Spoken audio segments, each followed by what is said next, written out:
Hello, welcome back to the Chord Whisperer, and this is the start of an exciting new series. It's exciting for me. I don't know if it is for anyone else, because it's the final point of my labour of love, which has been the study of this fine friend of mine, the Well Tempered Clavier.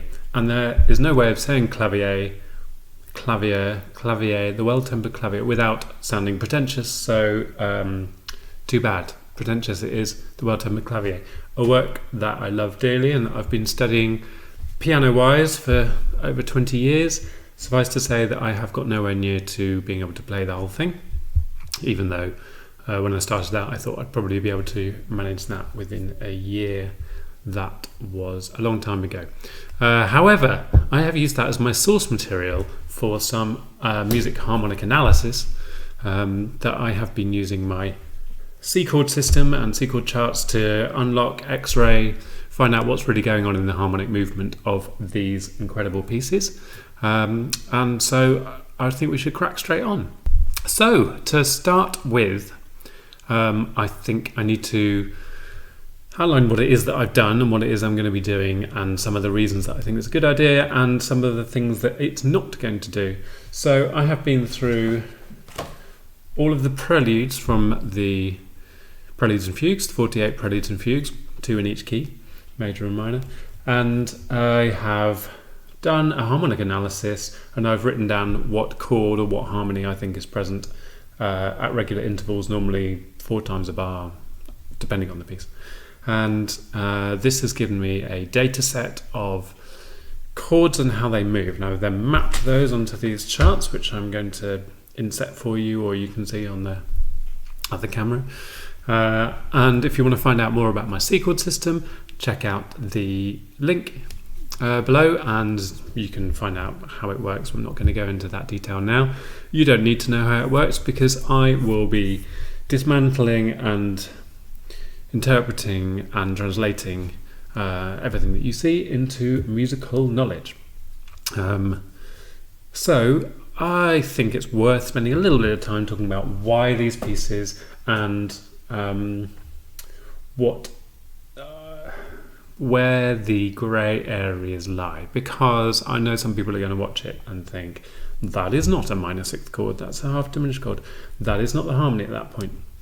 Caveats. That's what I need, a few caveats.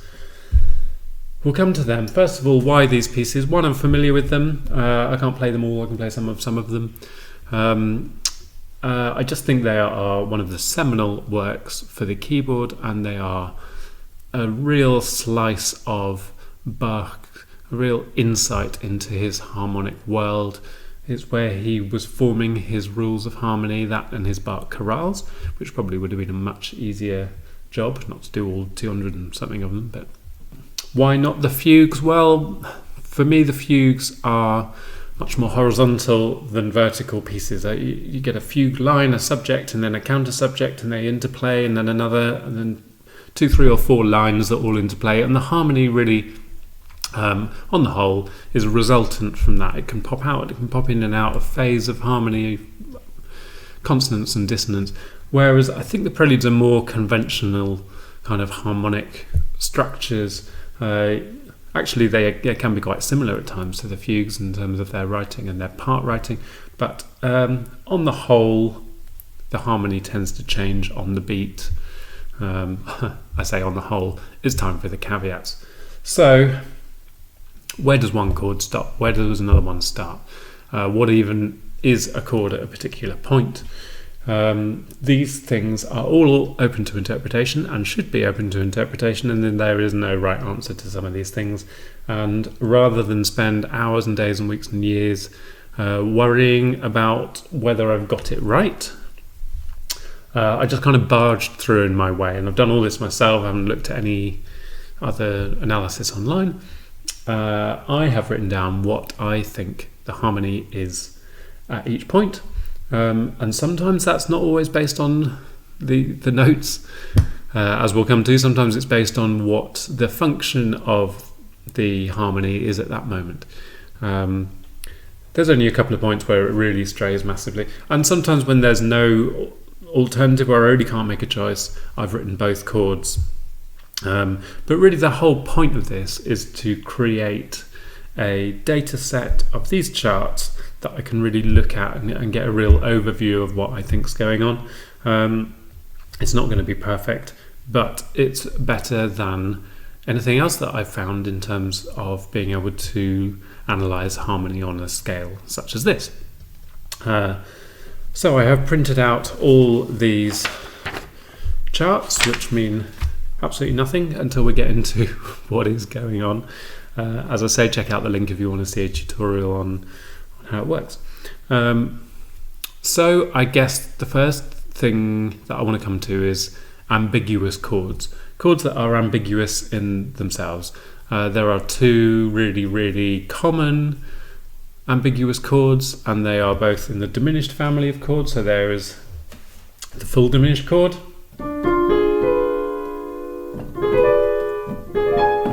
and there's a half diminished chord.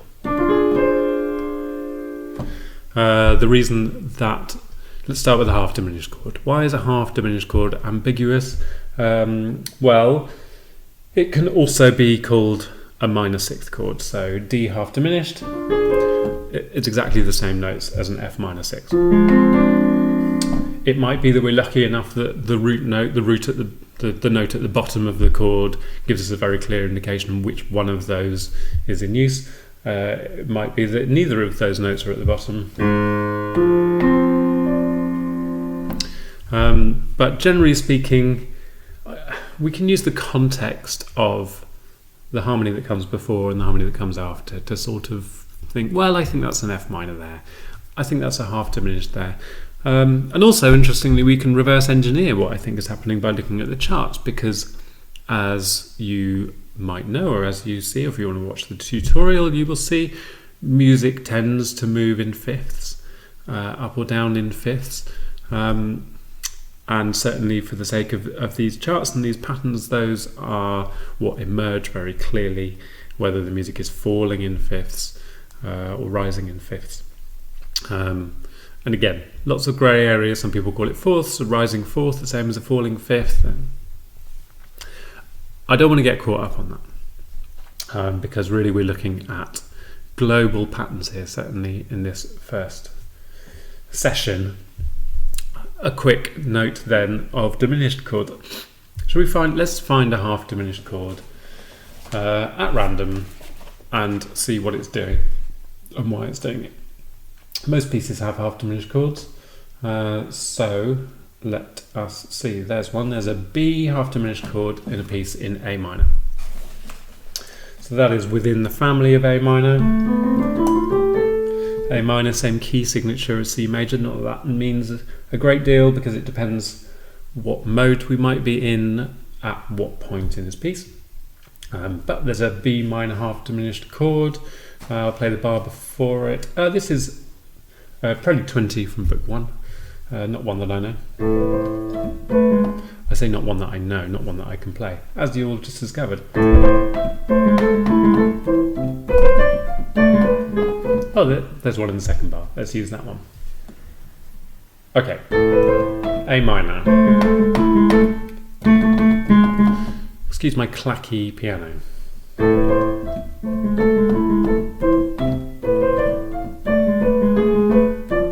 There it is. I called that B half diminished.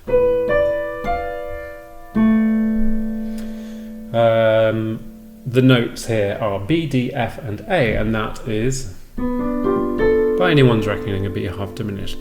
It is the same notes as D minor 6. So, what is in the music that made me choose B half diminished? Well, neither the B or the D are at the bottom, so that's not going to tell me. Maybe if there was one of those notes at the bottom, it would help. Let's put the B at the bottom and see if it sounds more like a B half diminished.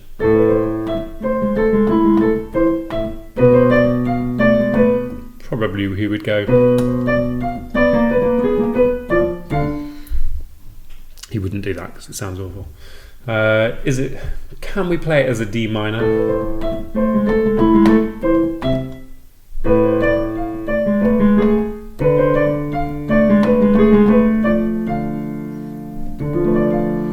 At the end of that bar, we kind of do have the D at the bottom. Let's put a D there. If it did that, I would call it D minor, because there's no B in it. This is just a little example of the things that you can wrestle with for many, many hours and never get any further because you're anguished about, is that B half diminished, is it D minor? And that is my point. At a certain point you just have to call it. And part of the interesting thing, as I mentioned, of these C chord charts is that when you come back to it and when you look at it, sometimes a chord sticks out way above the rest of the harmony, and that's the point where you can go back to the music and be like, oh, okay, maybe it's not what I thought. There is no definitive answer, as I said. Interestingly, with this one, we also have a G sharp in this chord. There it is.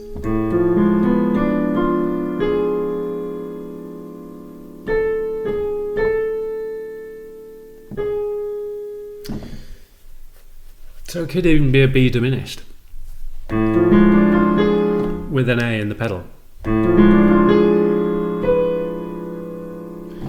Sometimes when I can't decide, I like to harmonise the tune myself and see what I would naturally do.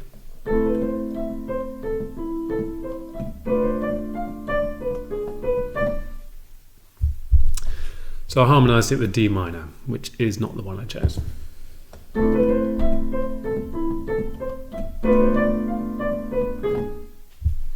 Could I have picked a better example for an ambiguous chord than that? We can display some of all of that. Let's have a look at the chart now. Here's the B half diminished. Now, it could, it is, it isn't, it might be D minor. Both of those work equally well in terms of creating a nice shape. I'm really not that interested perhaps in nailing that down. We can put both on there, that's absolutely fine. It's nice to keep the shapes as they are, it's fine. Straight away, looking at this, out pops this section here as being unusual, different, interesting, something we should look at. And it's because of diminished chords. And I've seen enough of these charts to know that diminished chords often pop out right above the top, sometimes off the top of where I would consider the harmonic world of that particular key to be. That sort of makes sense. In C, the furthest away harmonically we can go, if you're thinking of a circle of fifths, is B, to still be in the world of C. And to keep that chord completely in C, we need to make it a half diminished chord. But there are many times that we would just cheekily make it a B minor 7, a B dominant 7, add your 9s and 11s and so on. Something else worth mentioning is chord extensions I have generally left out. When it comes to diminished chords, that can be a little troublesome. B flat minor 9 is the same as D diminished. I'll spend a little bit more time on diminished chords in just a moment. So here's an example of a place where we have a nice bit of harmonic movement, a lovely bit of what I think of as reverse circle progression, going up in fifths. It's not naturally what I found music, or what we know music does if left to its own devices, which is a ridiculous thing to say. Who leaves music to their own devices? Music tends to fall in fifths, that's what it likes to do, and then you have to push it back up again so that it can fall back down again. However, it's not that uncommon to see progressions that go back up through the fifths. And here is a lovely one. It looks like we've got F major, and then we've got C major, and then G major, and then D major. This looks like roughly, and then in between all them, this is a lovely, lovely piece of writing. Each of those major chords is preceded by the dominant seventh or fifth up, which gives it a little mini perfect cadence. just kind of locks that together. And each of those dominant seventh chords has this diminished chord before it. I very much suspect that those diminished chords are super ambiguous. They might even be representing the secondary dominant of each modulation. It's not really a modulation, temporary modulation, whatever you want to call it. Let's find that bit in here. We're looking for F, and then C, and then G, and then D. It's here. F, B half diminished, C, F sharp half diminished, D, 7, G minor. Let's take a little bit of time to show why I think what these charts give me. If we just write down these chords here, let's do it in two ways. I think it's worth spending the time doing this. F, B half diminished, and that is a G7, and then that leads us nicely to C, and that's the start of our next little pattern, or we could put that down here if we don't want to get too confused. Then there's an F sharp, this time I've called it a fully diminished F sharp, then a D7, I say obviously, it goes to G, there's our G, and then we're repeating the pattern again. That goes up this time to a C sharp diminished chord, and then an A7, and that drops to D. If we write the whole thing out here as it actually appears, F sharp 7, D 7, G, C sharp diminished, A 7, D. Right. I've spent a lot of time with harmony and chords, and I look at that and nothing really. I have to do quite a lot of work to pull out the pattern and to really understand what it means. The other way would be a circle of fifths. If we very quickly have a circle of fifths, very conventional circle of fifths. Let's just keep that as F sharp, and let's have C sharp because that is the key that we're in. I'll call these flats for the time being. This is a terrible circle, but it's going to demonstrate this. And let's try and sort of plot this little progression on here. We start with F, and then we go across to B half diminished. Not an unusual thing to do. And then we go back over to G7, and that gives us a nice little perfect cadence to C, and that's our pattern that's now going to rotate. C then jumps across to F sharp. F sharp goes over to D7, and that gives us that nice progression to G, and then we can sort of see that we're moving this way around, and then G that then jumps to C sharp, and that jumps to A7, and that gives us a little 5-1 into D. And again, I look at that and I think, I mean, is it a spirograph? Is it a spidery mess? I understand it, I get it. But that straight away tells me what's going on. It's a harmonic sequence. I mean, I could extrapolate that from the other data, but this is a harmonic sequence. I can see it. I can also see that these diminished chords are lying quite a way outside of our progression. If we got rid of them, we'd have a very neat little reverse circle progression. So I want to look at those diminished chords, and I want to see, are they dominant sevenths or flat ninths in disguise, as they often are, and whether that information is of any use to us, maybe when we're playing it, or when we're listening to it, or to understand what harmonic rules are at play here. As I say, of course I've picked one that I haven't learned, so I'm going to be sight-reading and fudging this a little bit. But let's play this passage slowly and just hear what it sounds like first.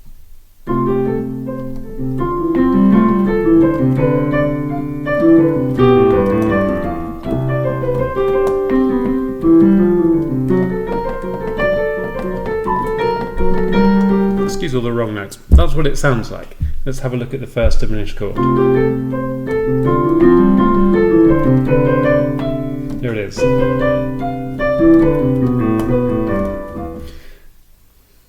it's written in here, it's here. If I was just to do that thing before of just harmonizing the top line,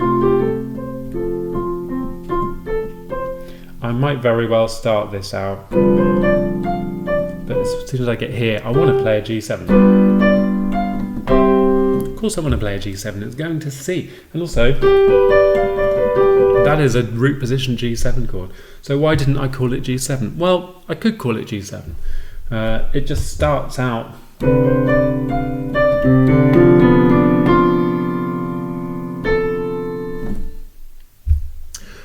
any of these ambiguous chords that I really look at, I could be like, yeah, you know what, let's rub that out, let's put in a G7. I kind of like the way it draws the eye to these more complex bits. So I'll often put in a half diminished or a diminished chord over what I think the harmonic movement is, because we can always very quickly establish what the harmonic movement is from the chart or by listening. So this entire thing, all these diminished chords, the next one, I know it's going to be the same.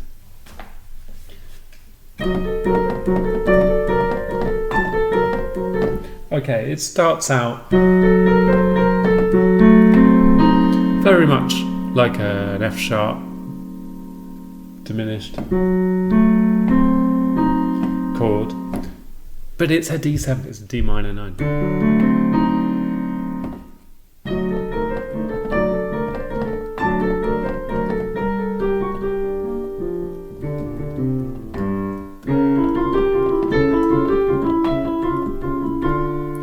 Exactly the same. You could drop the root to an A just to tighten that bond. So all of this stuff, we could write all of those diminished chords as a lovely secondary dominant, a lovely 2, 5, 1 in each new key, and that would give us this different pattern here. That is much more conventional looking. But those diminished chords, they play a role in the complex harmony and the way it sounds. So diminished chords, let's go a little bit into the theory of the diminished chords. What makes them ambiguous? They are one of a small family of chords that really have no root. Diminished chords, the augmented chords, and the tritone, and perhaps the octave. And I suppose you could say the chromatic or the whole tone scale if you were to play that as a chord. The reason it has no root in the conventional sense, all the notes are the same distance apart. A D diminished chord has the same notes as an F diminished chord. You can't say that about D major or D minor or D minor 7 or anything else. You know, normally a chord has its own unique set of notes, even if that's only 3 notes. D major, D, F sharp and A. There's no other major chord that has D, F sharp and A in it. B minor 7 has D, F sharp and A in it, but it's a different chord. The diminished chords, a D diminished chord has the same notes as an F diminished chord, as an A flat or G sharp diminished chord, as a B diminished chord. The same notes. So it's not always helpful to try and decide what the root note of that. So if we have a true diminished moment in a piece,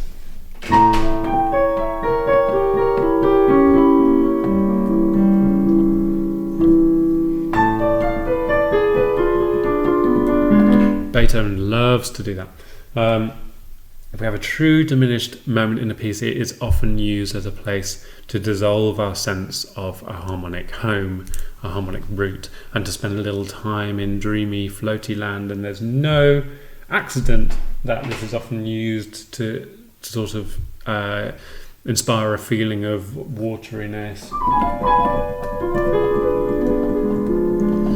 We're not in a key. The key can only be imposed on that by what comes before and what comes afterwards, or maybe like a pedal note or a root note or something else in the orchestration or the instrumentation or the voice leading.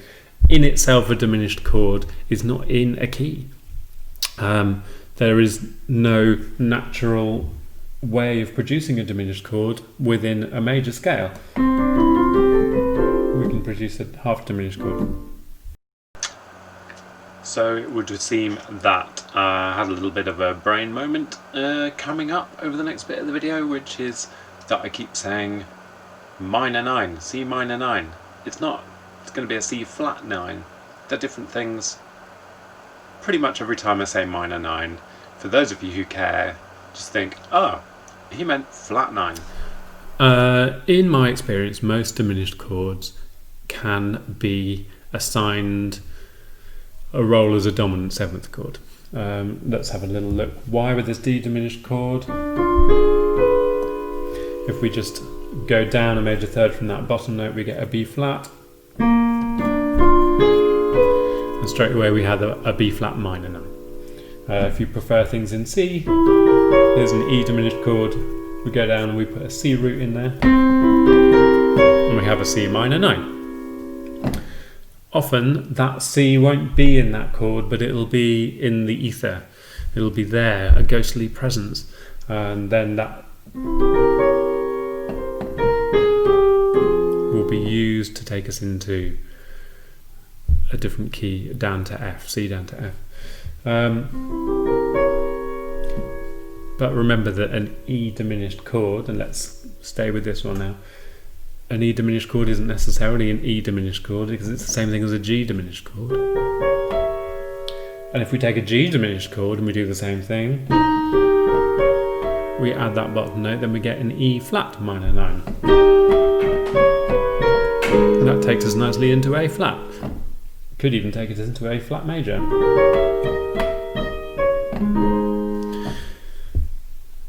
What if it's not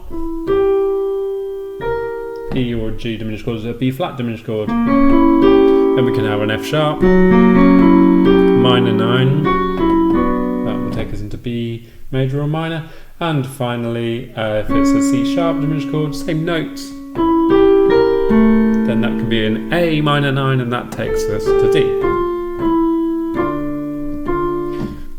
Mostly I want to take them into minor places because of that flat 9. It sort of puts us into the minor world rather than the major world, but they're often used to go into major keys as well. So when we have these diminished chords, and why they're so useful and used so much in music, whereas they're perhaps uncomfortable chords to listen to, they serve a really useful purpose because they can take us into other keys very quickly. It's like a kind of wormhole to a different key. Tell you what, let's pick 2 keys that are as far apart from each other as possible. Let's pick C and F sharp. I say as far apart on the circle of fifths, they're opposite. Now it turns out C and F sharp are actually quite linked by a tritone, but for the time being, let's ignore that. Oh, and actually what? Let's do C and C sharp. 2 uneasy bedfellows when it comes to being next to each other in a harmonic progression. We can see that on charts. Chromatic shifts look like very wild wheelie lines. Is that one there? Yes. I don't know if you can see that in the previous. We've got D major and then followed by C sharp major. I want to know what that sounds like. What does that sound like? D major followed by C sharp major? How can you even do that?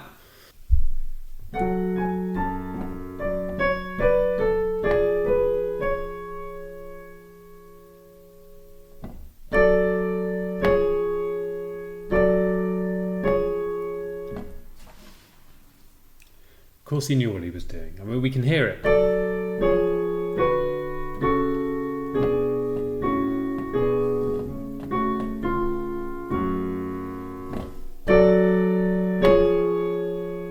I suppose in that world it should probably be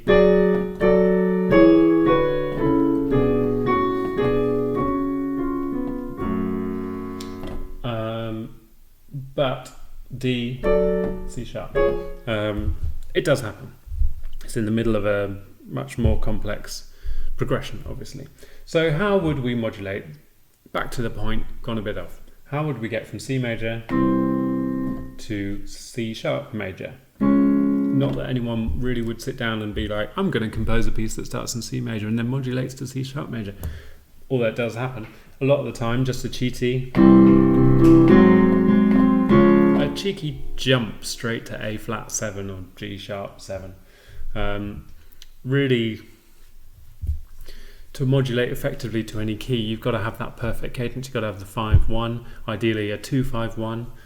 So that would be an E flat.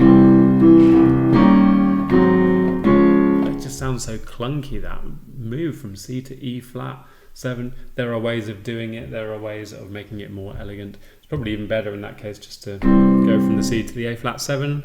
At least they have a note in common. But could we use a diminished chord to get there? So A flat, which is the dominant of D flat, let's call it D flat, C sharp.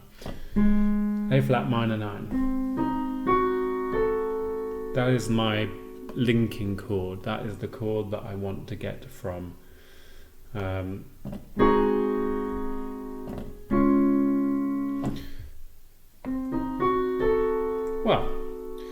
that A flat minor 9, if I take the A flat away, gives me a C diminished chord. Oh, I started in C. So can I play C major, establish that key a little bit with a little 1-4-5-1 or whatever I want, then use the fact that I've got C, build a diminished chord around that C, pop in the A flat, make it an A flat minor 9, and then go to D flat. Whew, magic trick. No one's noticed. Can I do that?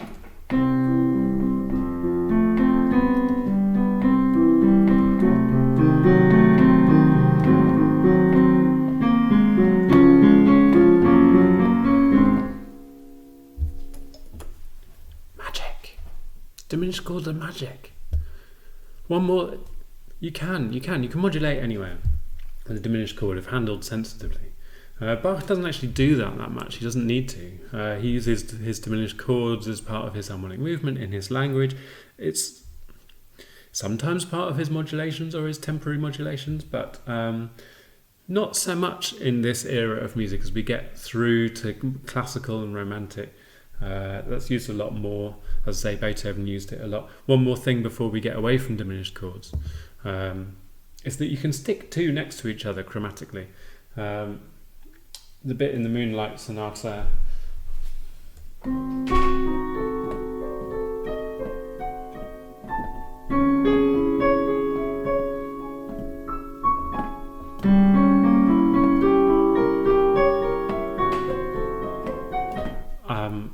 played it exactly right, but